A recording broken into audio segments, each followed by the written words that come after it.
இயேசு கிறிஸ்துவாக ரத்த சாட்சியாக மரிப்பது ஆண்டவர் கொடுக்கக்கூடிய மிகப்பெரிய ஒரு கணம். அல்லேலூயா. அது சீசர்கள் அப்போஸ்தலர்கள் பார்த்தீங்கன்னா அவங்க எல்லாருக்கும் கொடுத்திருப்பாரு.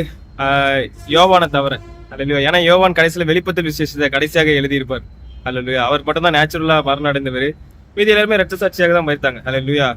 அதனாலதான் இந்த வெளிப்படுத்தல் விசேஷத்தை பாத்தீங்கன்னா அவங்க மேல கட்டப்பட்ட அஸ்திவாரம் அப்படி சொல்லி இந்த சுவிசேஷத்தை சொல்லி சொல்லப்பட்டிருக்கோம். இல்ல அங்க மாளிகையும் சரி, இந்த 12 அப்போஸ்தலருக்கு தான் அதுக்கு தூணுங்களா இருப்பார்கள் அந்த மாதிரி சொல்லப்பட்டிருக்கும். அல்லேலூயா. அந்த அளவுக்கு ஆண்டவர் அவர்களை உயர்த்தி வைத்திருக்கிறார். அல்லேலூயா. அது ஒரு தனி கணம் என்று சொல்லலாம். அல்லேலூயா. அதாவது நான் மக்களுக்கு முன்னாடி எல்லாருமே ஒருத்தரை பத்தி பேசுறாங்க அப்படின்னு சொல்ல வரல. அவங்க ஆண்டவர் அவருடைய பெயரையும் பெருமைப்படுத்துவார், அது உண்மைதான். ஆனால் ஆண்டவர் அது ஒரு தனி கணத்தை ரத்த சாட்சியாக மரிப்பவர்களுக்கு பத்திருக்கிறார். அல்லேலூயா. அது மட்டும் இல்ல, இந்த இயேசு கிறிஸ்து உயிரை விடும் பொழுது அவங்களுடைய அம்மா பாத்தீங்கன்னா அங்க அதை பார்த்துக்கிட்டு தான் இருந்திருப்பாங்க இல்லையா, அந்த இடத்துல இந்த கூட்டத்துல தான் நின்றுருப்பாங்க.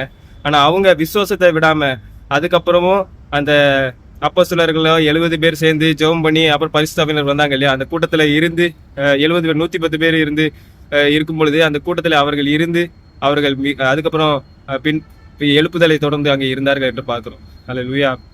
அப்போ அவங்க விசுவாசத்தை கைவிடல. அல்லேலூயா.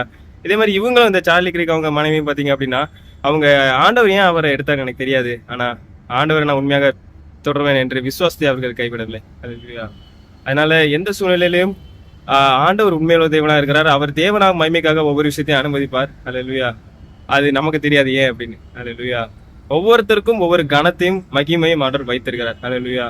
அவரை போலவே எவ்வளவுக்கு எவ்வளவு அவரோட நெருங்குறோமோ அவருடைய பாடுகளை நீ கொஞ்சம் எடுத்துக்கோ அப்படின்னு ஆண்டவர் தருகிறது தான். அல்லேலூயா. அது ஒரு கிஃப்ட் மாதிரி தான். அல்லேலூயா. அது அங்கே பரலோகத்தில் போய் சேர்க்கும் போது மிகப்பெரிய கனத்தையும் மகிமையும் கொடுக்கும். அல்லேலூயா. கர்த்தர் தாமே ஆசீர்வதிப்பார்.